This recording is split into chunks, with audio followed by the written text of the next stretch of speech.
The red sky over Zephy's Prime looked angry today. Captain Hyunwoo pressed his hand against the cold metal window of his ship and watched his home world burn below.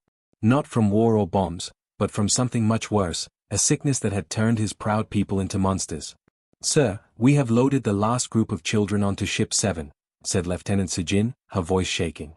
She was young, maybe 25 years old, and this was her first real mission. She never thought it would be watching their entire race die. Hyunwoo nodded but did not turn around. Down on the planet, he could see the infected ones walking through the empty streets. They had been normal Zephyrians just months ago, teachers, doctors, parents. Now they moved like broken dolls, their minds gone, their bodies sick.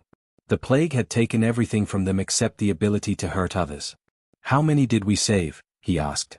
8,000 across all ships, Sujin replied. "Mostly the very young and very old. Everyone else." She did not finish the sentence. Everyone else was either dead or infected. A loud beep came from the communications desk. Officer Ty-Minute looked up with fear in his eyes. "Captain, the Galactic Council fleet just dropped out of hyperspace. 50 ships, all with weapons ready." Hyunwoo finally turned around. His blue skin had gone pale, and his forearms hung heavy at his sides. The Galactic Council, the same group that had promised to help them find a cure just weeks ago. The same aliens who had called the Zephyrians friends and allies for over 200 years. "Put them on screen," he said. The face of Council Admiral Vextar appeared on the main display. The reptilian creature's yellow eyes showed no emotion, no sadness, nothing at all. Behind him, Hyunwoo could see other council members from different species, all watching like this was just another day at work. "Captain Hyunwoo," Admiral Vextar said in his cold voice. "By order of the Galactic Council, all Zephyrian vessels are now under permanent quarantine. You will return to your planet immediately." "Admiral, please," Hyunwoo stepped forward. "We have children on these ships. Babies. They are not infected. Our doctors have tested them many times. They are clean and safe." "The risk is too great," Vextar replied. "Your species has become a danger to all life in the galaxy. The Council has voted. You will return to your world and stay there. Forever." Hyunwoo felt his heart break. "We are dying down there. Our people need help. Your scientists could find a cure if they just tried. We have been friends for centuries. Does that mean nothing?" "Friendship ended the moment your plague began," Vextar said. "You have 1 hour to return to the planet. After that, we will use force." The screen went black. The bridge fell silent except for the quiet crying of Sujin. Even the tough old warriors among his crew looked ready to give up. They had nowhere to go, no one to help them, and the most powerful military force in the galaxy pointing guns at their heads. "Sir," whispered Dr. Minute-Ho from the medical station. "I still think we can find a cure. Given time and proper equipment, I know we can beat this thing. But not trapped on that planet." Hyunwoo looked at his crew, his family, really. These people had followed him through everything. They trusted him to keep them alive, to find hope where none existed. And right now, he had only one crazy idea. "All ships, this is the captain," he said into his communicator. "Prepare for emergency jump to hyperspace. We are leaving the system." "Sir." Ty-Minute shouted. "The council ships are moving to block us." "Then we better be faster than they are." Hyunwoo smiled for the first time in months. It was not a happy smile, but it was something. "Set course for the Outer Rim territories. Anywhere that is not here." "But Captain," Sujin said, "no one will help us out there. The council will make sure every species knows about our plague. We will be alone." "Better alone and free than trapped and dying," he replied. "Besides, the galaxy is a big place. Maybe somewhere out there, someone still believes in helping others instead of just protecting themselves." The ship shook as council weapons fired warning shots across their path. Hyunwoo watched the energy blasts light up space around them like deadly fireworks. "Jump drives ready, sir," called the navigation officer. "All ships, jump on my mark," Hyunwoo said. He took one last look at his home world, at the place where his people had lived for thousands of years. Now it would be their tomb. Mark. 8 Zephyrian ships vanished into hyperspace just as the council fleet opened fire on empty space. Behind them, they left their world, their history, and any hope of help from the creatures they had once called friends. They were alone now, carrying the last free members of their dying race into an unknown and hostile galaxy. But they were alive, and as long as they lived, the Zephyrians would not be forgotten. 3 years had passed since the Zephyrian fleet escaped their dying world. 3 long years of running, hiding, and slowly starving in the cold darkness between stars. Captain Hyun-woo stood in the medical bay of his ship, watching Dr. Minute-ho check on a small Zephyrian girl who had not eaten a real meal in 2 days. Her body is shutting down, Dr. Minute-ho whispered, his voice tired and sad. Just like the others. We are losing 2 or 3 people every week now. Hyun-woo nodded but said nothing. What could he say? Their food machines had broken one by one. Their ships were falling apart. And every time they tried to ask for help, the answer was always the same, no. Captain, called Communications Officer Eun-ji from across the room. The Altarian government is responding to our request. Hyun-woo felt a tiny spark of hope. The Altarians were known for being kind and peaceful. Maybe, just maybe, they would be different from all the others. Put them through, he said. A blue-skinned Altarian appeared on the screen. His face looked sorry but firm. Captain Hyun-woo, I am Minister Dalton. I have reviewed your request for food and medical supplies. Minister, we have children dying on these ships, Hyun-woo said quickly. We only need basic supplies. We can work, we can pay, we can do anything you ask. I am truly sorry, the minister replied. But the Galactic Council has sent warnings about your people to every world in this sector. They say your plague could kill billions. We cannot take that risk. I am sorry. The screen went black again. Eun-ji threw her headset down in anger. That is the 15th world this month. The council has poisoned every species against us. Lieutenant Sujin, now much thinner than she used to be, walked over with a data pad. Sir, I have the daily report. Ship 3 lost its water recycler yesterday. Ship 5 has no power to life support. And Ship 8? She stopped talking. What about Ship 8? Hyun-woo asked, though he already knew. They are gone, sir. Captain J-Minute sent a final message saying they could not continue. They chose to end it quickly rather than starve slowly. The room went quiet. That made it the 4th ship they had lost, not to enemy fire or accidents, but to despair. Good people who had given up hope and decided death was better than suffering. Dr. Minute-ho looked up from the sick girl. Captain, we need to face the truth. Our remaining food will last maybe 2 weeks. The water filters are failing. And this little one, she will not live to see tomorrow. Hyun-woo felt something break inside his chest. He was supposed to be their leader, their hope, their strength. But how could he give hope when he had none left himself? Sir, Navigator Boram called from the bridge through the communicator. You need to see this. We are picking up a ship on long-range sensors. Hyun-woo walked to the bridge, his feet heavy like stones. On the main screen, he could see a small vessel moving toward them. It was not very big, maybe only 50 people at most, and its design was completely unknown. Have you ever seen a ship like that? He asked his crew. No sir, Boram replied.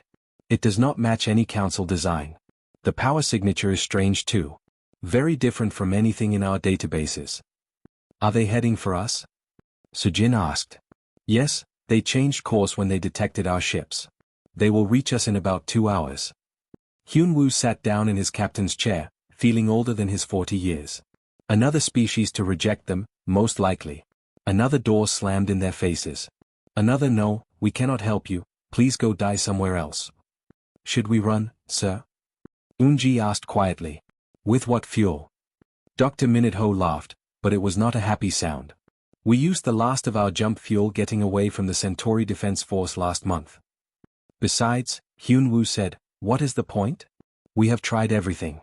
We have begged, we have offered to work, we have promised to stay far away from their worlds. Nothing works. The council has made sure every living thing in the galaxy sees us as monsters. The little girl in the medical bay started coughing. It was a terrible sound, like something breaking inside her chest. Dr. Minute-ho rushed back to help her, but they all knew there was nothing he could do. They had no medicine left. Captain, Ty-Minute said from his station, the unknown ship is trying to communicate with us. Let me guess, Hyun-woo said tiredly. They want to know what kind of plague we carry so they know how far to stay away. Actually, sir, Ty-Minute looked confused, they are asking if we need help. They say they have food and medical supplies. Everyone on the bridge stopped what they were doing. Had they heard that right? Someone offering help instead of running away? Sir. Sujin whispered. What do we do? Hyun-woo stared at the unknown ship on his screen. It could be a trap. It could be another rejection waiting to happen. But his people were dying, and this might be their last chance. Open a channel, he said. Let us see what these strangers want. Captain Jinho sat in his command chair aboard the human ship Star Wanderer, staring at the strange alien fleet on his main screen. His science officer, Dr. Hawon, worked quickly at her station, running scans on the mysterious vessels. What do you see, Doctor? Jinho asked. These ships are in terrible condition, Captain, Dr. Hawon replied, her voice worried. Hull breaches on multiple vessels, failing life support systems, and... She paused, checking her readings again. Sir, I am detecting thousands of life forms across their fleet. Many of the signatures are very small. Children, whispered communications officer Tai Minute from his post. Captain, I just received their transmission. They call themselves Zephyrians, and they are asking for help. Jinho had never heard of Zephyrians before. The human race was still new to space travel, having only joined the galactic community 15 years ago. They were still learning about all the different alien species that lived among the stars. What kind of help? Jinho asked. Food, medical supplies, basic necessities, Tai Minute replied. Captain, they sound desperate. The voice transmission, the person speaking sounds like they are ready to give up. Dr. Hawon looked up from her console with concern. Sir, my scans show massive power failures across their fleet. Some of those ships might not survive another day. Jinho stood up and walked to the main view screen. He could see the alien ships more clearly now. They were beautiful once, with elegant curves and shining metal, but now they looked broken and sad. Like wounded birds trying to fly with broken wings. Sir, said his security chief, Lieutenant Youngsu, we should be careful. We do not know anything about these aliens. They could be dangerous. They could be, Jinho agreed, but they could also be people in need. Open a communication channel. The main screen changed to show the bridge of the alien ship. A tall, blue-skinned being with 4 arms sat in what looked like a captain's chair. His large eyes looked tired and sad, like someone who had seen too much pain. This had to be their leader. I am Captain Jinho of the human vessel Star Wanderer, he said clearly. You sent a distress call? The alien captain seemed surprised. Human? I have never heard of your species before. I am Captain Hyun-woo of the Zephyrian fleet. He paused, and Jinho could see the hope and fear fighting in his eyes. Are you with the Galactic Council? No, we are independent explorers from Earth, Jinho replied. What kind of help do you need? Captain Hyun-woo's 4 hands gripped his chair tightly. We have been traveling for 3 years. Our people are dying. We have children who have not eaten in days. Our ships are failing. His voice broke. We have asked everyone for help. Every species, every world. They all say no. They all turn us away. Dr. Hawon leaned close to Jinho. Captain, I am reading critical life support failures on at least 3 of their ships. If we do not help them soon, people will start dying. Why does everyone turn you away? Jinho asked the alien captain. Because we carry a plague, Hyun-woo replied, his voice full of shame. Our homeworld was infected. The Galactic Council says we are too dangerous to help. They have told every species in the galaxy to stay away from us. Lieutenant Youngsu stepped forward. Captain, if they have a plague, then we will take proper safety measures, Jinho said firmly. Dr. Hawon, how quickly can you set up medical isolation procedures? Give me 20 minutes, she replied, already moving toward the medical bay. Captain Hyun-woo looked shocked. You are not running away? You are not afraid of us? Should I be? Jinho asked. You look like people who need help. And where I come from, we help people in trouble. But the plague, Hyun-woo started, can be studied and hopefully cured, Dr. Hawon called from her station. Captain, I am setting up full isolation chambers in Cargo Bay 2. We can bring their sick people aboard safely. Jinho turned to his crew. Tai Minute, contact Earth Command. Tell them we have found refugees in need of assistance. Youngsu, prepare emergency food supplies. And Doctor, get your medical team ready. Sir, Youngsu said quietly, Earth Command might not approve of this. We could get in serious trouble for helping people with an unknown disease. Then we will deal with that when it happens, Jinho replied. Right now, there are children dying out there. That is all I need to know. Captain Hyun-woo was staring at him like he could not believe what he was hearing. You would risk your lives for strangers? For people your government has never even met. My government did not meet me either until the day I was born, Jinho said with a small smile. That did not stop them from taking care of me. For the first time in 3 years, Captain Hyunwoo smiled back. It was a weak smile, but it was real. Prepare to receive our medical teams, Jin-ho announced. And Captain Hyunwoo? Welcome to human space. You are safe now. As the human medical shuttles launched toward the dying alien fleet, Dr. Howon quietly ran scans on the Zephyrian ships. What she found would change everything, but for now, the only thing that mattered was saving lives. The galaxy had abandoned these people, but humanity had just found them. Admiral So-young stood at the podium in the Great Hall of the United Earth Assembly, looking out at the faces of humanity's leaders. Behind her, a massive screen showed images of the Zephyrian refugee ships docked at Earth's orbital stations. The alien children could be seen playing with human kids in the station gardens, their blue skin bright under the artificial sunlight. 3 weeks ago, Captain Jin-ho made first contact with a dying species, So-young began, her voice calm but strong.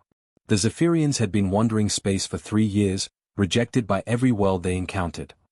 Senator Park raised his hand. Admiral, we have received over 50 official complaints from Galactic Council members. They are demanding we hand over these aliens immediately. I know, So-young replied. The Altarian minister called them plague carriers who will destroy all life. The Centauri Defense Force said they would attack our ships if we do not surrender the refugees within 72 hours. Worried voices filled the hall. Earth was still new to galactic politics, with only 15 years of contact with alien species. Going against the powerful Galactic Council could mean war, trade blockades, or complete isolation from the rest of the galaxy. However, So-young continued, raising her voice to quiet the room, Dr. Howon has completed her medical analysis of the Zephyrian condition. The screen changed to show medical charts and DNA scans. Dr. Howon stepped forward, her white coat still stained from working in the refugee medical bay for 3 straight days. The so-called plague is not a plague at all, Dr. Howon announced. It is a genetic condition caused by radiation exposure from their dying sun. The condition makes them sick and confused, but it is not contagious. It cannot spread to other species. The hall fell completely silent. More importantly, Dr. Howon continued, the condition is easily treatable. A simple genetic therapy that we can perform with basic medical equipment. The entire plague could have been cured 3 years ago if anyone had bothered to actually study it instead of just running away. Senator Kim stood up, his face red with anger. Are you telling us that the Galactic Council let an entire species die for no reason? Not let them die, So-young corrected. Tried to murder them. The Council knew these people were not dangerous. They have medical technology far more advanced than ours. They could have cured the Zephyrians in days, but they chose not to. But why? Asked Senator Lee. Because the Zephyrians discovered something the Council wanted to keep secret, So-young replied. Before their sun started dying, Zephyrian scientists found evidence that the Council has been manipulating solar systems, causing stars to collapse to force entire species into slavery or death. The room erupted in shocked voices. Representatives stood up, shouting questions and demands for more information. So-young waited for them to calm down before continuing. The Council branded them plague carriers to discredit them, she explained. No one listens to the words of dying monsters. But Captain Hyunwoo still has copies of their research, hidden in the computer systems of their refugee ships. This is madness, Senator Park said, shaking his head. If we help them, we make the Council our enemy. Earth is not ready for that kind of war. Then what do you suggest? So-young asked coldly. That we hand over 8,000 innocent people to be murdered?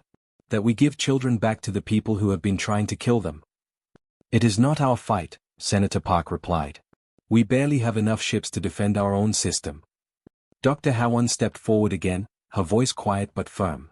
Yesterday, a 6-year-old Zephyrian girl named Jia gave me a drawing. It shows humans and Zephyrians holding hands under a bright sun.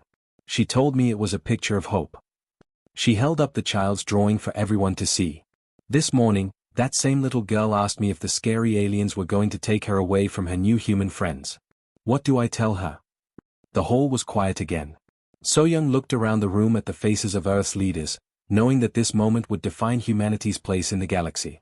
I propose we establish a new colony world in the Kepler system, So-young announced. New Zephyrs, a joint human-Zephyrian settlement. We give them a home, and they share their advanced technology with us. The Council will never allow it, Senator Kim warned. The Council does not control human space, So-young replied. Yet. But they will if we keep bowing to their demands. Today it is the Zephyrians. Tomorrow it might be us. Senator Lee stood up. What if you are wrong? What if helping them brings the Council's anger down on all of humanity? Then we will face that together, So Young said. But I would rather fight beside people who believe in doing the right thing than live in safety by abandoning those who need our help. The vote was called. One by one, Earth's representatives made their choice. Some voted out of fear, others out of hope. When the counting was finished, the result was clear. Motion passed, announced the Assembly President. New Zephy's colony is approved. Admiral So Young smiled as she watched the Zephyrian children playing with human kids on the screen behind her. The galaxy might hate them for this decision, but humanity had just chosen to stand for something greater than safety. They had chosen to stand for what was right. 2 years had passed since the establishment of New Zephy's colony, and Captain Hyun-woo could hardly believe what he was seeing through the observation deck windows. Dozens of ships filled the space around the joint human-Zephyrian station, their hulls bearing the symbols of species from across the galaxy. The same species that had once turned their backs on his dying people were now waiting in line, hoping for help. Ironic, is it not? Admiral So Young said, joining him at the window. Her hair had more gray in it now, the stress of the past 2 years showing on her face. The council members who wanted us to abandon you are now begging at our door. Hyun-woo nodded, his forearms crossed as he watched a massive Altarian medical ship dock with their station. Minister Dalton himself came aboard yesterday. The same person who refused to give us food 3 years ago is now asking us to save his entire world. The plague sweeping through council space was unlike anything the galaxy had seen before. It jumped between species, killed quickly, and ignored all traditional treatments. Billions had already died, and more were dying every day. The council's best scientists had failed to find a cure. But the combined research teams of humans and Zephyrians had succeeded where the council failed. Dr. Howon approached them, carrying a datapad with the latest reports. Her medical coat was clean now, no longer stained with the blood of dying refugees. The cure is working perfectly, she announced. We have treated over 2 million patients across 15 different species. 0 failures. How is that possible? So Young asked. The Council has medical technology far more advanced than anything we had on Earth. Because they think like the Council, Hyun-woo replied with a bitter smile. They see each species as separate, different, needing different treatments. But Dr. Minute-ho and Dr. Howon approached it differently. Dr. Howon nodded. We looked for what all living things have in common, not what makes them different. The cure works because it treats life itself, not just individual species. A young voice called out from across the observation deck. Uncle Hyun-woo. Look what I made. A small Zephyrian girl with bright purple skin ran toward them, holding a complex device that hummed with energy. Behind her, laughing and trying to keep up, came a human boy about the same age. Jia has been working in the engineering lab again, Dr. Howon said fondly. She and Tommy have been designing new power systems for the refugee ships. The little girl beamed with pride as she showed off her creation. It makes energy from nothing. Well, not nothing, but from the space between atoms. Tommy helped me with the math. Admiral So Young knelt down to examine the device. This could revolutionize space travel, she whispered. How did children figure out what our best scientists have been trying to solve for decades? Because they do not know it is supposed to be impossible, Hyun-woo replied, watching the 2 children run off to play together. Human creativity and Zephyrian knowledge, working as one. Our species complete each other. Captain Jinho's voice came over the communication system. Admiral So Young, please report to Docking Bay 7. The Galactic Council delegation has arrived. The 3 adults exchanged looks. They had been expecting this visit, but that did not make it less tense. The Council had opposed the colony from the beginning, threatened humanity with war, and tried to destroy the alliance between humans and Zephyrians. Now they came asking for help. In Docking Bay 7, a Grand Council ship had connected to the station. Admiral Vextar, the same reptilian leader who had condemned the Zephyrians to death, walked down the boarding ramp with a large delegation of council members. Admiral So Young, Vextar said, his yellow eyes looking tired and old. I come to request assistance for my people. The same people you tried to murder 3 years ago? So Young replied coldly. That was a mistake, Vextar admitted, the word seeming to hurt him. We acted out of fear, not wisdom. Now that same fear has come back to destroy us. Captain Hyun-woo stepped forward. 14 billion Zephyrians died because of your mistake, Admiral. My children, my parents, my friends. All dead because you were afraid. I know, Vextar said quietly. And I will carry that shame until I die. But right now, my world is dying too. My grandchildren are dying. I am not asking for forgiveness. I am asking for mercy. Dr. Hawan looked at the medical reports from Vextar's homeworld. The plague has infected 60% of your population. At this rate, your species will be extinct in 6 months. We can save them, Hyunwoo said suddenly. Everyone looked at him in surprise. We have the cure, we have the ships, we have the medical teams. We can save the entire council space. After everything they did to you? So Young asked. Because of everything they did to me, Hyunwoo replied. I know what it feels like to watch your people die while others turn away. I will not let that happen to anyone else, even my enemies. Admiral Vextar's tough reptilian face showed something that might have been tears. Why? Why would you help us? Captain Hyunwoo looked out the window at the children playing in the station's garden, human and Zephyrian kids laughing together, building things together, dreaming together. Because someone once taught me that civilization is not about being the strongest or the smartest, he said.